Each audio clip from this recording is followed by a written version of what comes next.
अस्सलाम वालेकुम। तो कैसे हैं आप सब? उम्मीद करता हूं सब खैरियत से होंगे। दोस्तों, इस वीडियो में हम बात करेंगे कि हम खुद को एक ताकतवर इंसान कैसे बना सकते हैं। दोस्तों, अगर आप जिस्मानी तौर पर दूसरे लोगों से कमज़ोर भी हैं, तब भी मैं आपको ताकत का एक ऐसा राज बताऊंगा जिसकी वजह से आप ना सिर्फ दूसरे लोगों से ताकतवर होंगे, बल्कि आप उस ताकत की वजह से अपनी ज़िंदगी में किसी भी मकसद में कामयाब हो सकते हैं।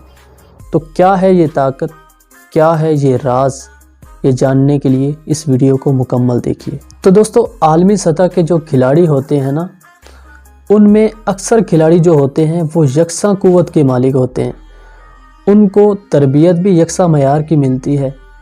फिर भी उन खिलाड़ियों में अगर किसी खेल में कोई खिलाड़ी जीत जाता है तो उसकी जीत की क्या वजह होती है, और जो हार जाता है उसकी हार की क्या वजह होती है। दोस्तों, यही सवाल अमेरिका के कुछ साइंसदानों के लिए पिछले कई सालों से तहकीक का मौजू बना हुआ था, लेकिन आखिरकार उनकी तहकीक जो है वो कामयाब हो गई और उन्हें अपने इस सवाल का जवाब मिल गया। और जब उन्हें अपने इस सवाल का जवाब मिला तो उन्होंने अपने उस जवाब को सिर्फ अपने तक महदूद नहीं रखा, बल्कि सारी दुनिया के सामने उस जवाब को शेयर किया। अब उन साइंसदानों ने आलमी सतह के जो बेहतरीन कुश्ती लड़ने वाले खिलाड़ी थे ना, उन पर अपने तजर्बात किए।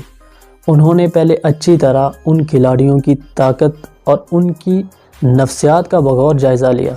अच्छी तरह उन्होंने जायज़ा लिया। जब उनकी कुश्ती ख़त्म होगी, कुश्ती के बाद उन्होंने मालूम किया जो जीतने वाले खिलाड़ी थे ना, उनमें वो अपनी ताकत की वजह से नहीं जीते थे, और जो हारने वाले खिलाड़ी थे वो अपनी कमज़ोरियों की वजह से नहीं हारे थे। बल्कि वो बताते हैं कि जो जीतने वाले खिलाड़ी थे उन्होंने पहले ही अपने दिमाग में ये बात बिठा रखी थी कि हम ये मुकाबला जीत जाएंगे। उन्हें खुद पर एक एतमाद था कि हम ये मुकाबला जीत सकते हैं।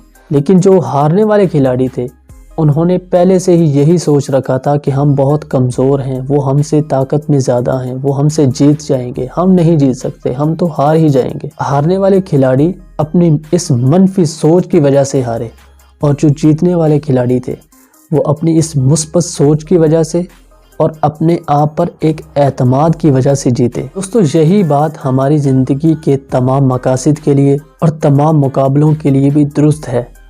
जब ज़िंदगी के मैदान में दो आदमियों या दो ग्रोहों के दरमियान कोई मुकाबला होता है तो उनमें कामयाबी और नाकामी की वजह ये नहीं होती कि किसके पास मादी ताकत ज़्यादा थी या किसके पास कम थी, या किसके पास साजो सामान ज़्यादा था और किसके पास कम था, बल्कि जो असल फैसला कुन चीज़ होती है ना, वो इंसान के दिल और दिमाग की ताकत होती है। किसको खुद पर एतमाद था और किसको खुद पर एतमाद नहीं था। ज़ाहिर है जीत उसी की होती है जिसको खुद पर एतमाद होता है, जिसके दिमाग में मुस्बत सोचें होती हैं, जिसका दिमाग ताकतवर होता है, जिसका दिल ताकतवर होता है।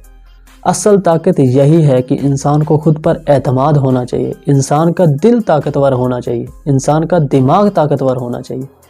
इंसान का दिमाग जो है ये फजूल सोचों से खाली होना चाहिए। दोस्तों, आप कितने भी ताकतवर हों, लेकिन अगर आपको खुद पर एतमाद नहीं है ना, आपको खुद पर यकीन नहीं है, तो फिर आप कभी भी किसी भी काम में कामयाब नहीं हो सकते। अगर आप किसी भी काम में कामयाब होना चाहते हैं तो सबसे पहले आपको खुद पर एतमाद करना होगा, खुद पर यकीन करना होगा कि मैं ये कर सकता हूँ। आपने खुद को कमज़ोर नहीं समझना कि मैं कमज़ोर हूँ, वो ताकतवर है, सिर्फ वही कर सकता है, मेरे पास ये चीज़ें नहीं है, उसके पास वो सब कुछ है। अगर आप यही सब कुछ सोचते रहेंगे ना, तो फिर आप कभी भी कामयाब नहीं हो सकते। जब तक आपको खुद पर एतमाद नहीं होगा, खुद पर यकीन नहीं होगा, आप कभी भी कामयाब नहीं हो सकते। यही है ताकत का राज। आप अपनी ज़िंदगी में किसी भी मकसद में कामयाब होना चाहते हैं तो आपके उस मकसद में जान होनी चाहिए। आपका दिमाग मनफी सोचों से बिल्कुल खाली होना चाहिए। अगर आप किसी काम में नाकाम हो भी जाते हैं, आपको नाकामी का सामना करना भी पड़ता है, तो आपने फिर अपने उस मकसद को छोड़ नहीं देना कि मैं ये नहीं कर सकता, बल्कि आपने दोबारा कोशिश करनी है। जज्बात में आकर आपने कोई भी फ़ैसला नहीं करना। आपने हमेशा उस वक्त फ़ैसला करना जब आप बिल्कुल नॉर्मल हों। कभी भी गुस्से में कोई फ़ैसला नहीं करना کہ میں نے اب یہ نہیں کرنا۔ جب بھی آپ نے کوئی فیصلہ کرنا ہے تب آپ کا دماغ بالکل ٹھنڈا ہونا چاہیے، آپ نے ٹھنڈے دماغ کے ساتھ جو بھی فیصلہ کرنا ہے کرنا ہے۔ اگر آپ ایسا کرتے ہیں تو پھر آپ زندگی کے کسی بھی مقصد میں کامیاب ہو سکتے ہیں۔ تو امید کرتا ہوں کہ آپ نے اس ویڈیو سے کچھ نہ کچھ ضرور سیکھا ہوگا۔ اپنا بہت سارا خیال رکھیے اور دعاؤں میں مجھے یاد رکھیے۔ اللہ حافظ۔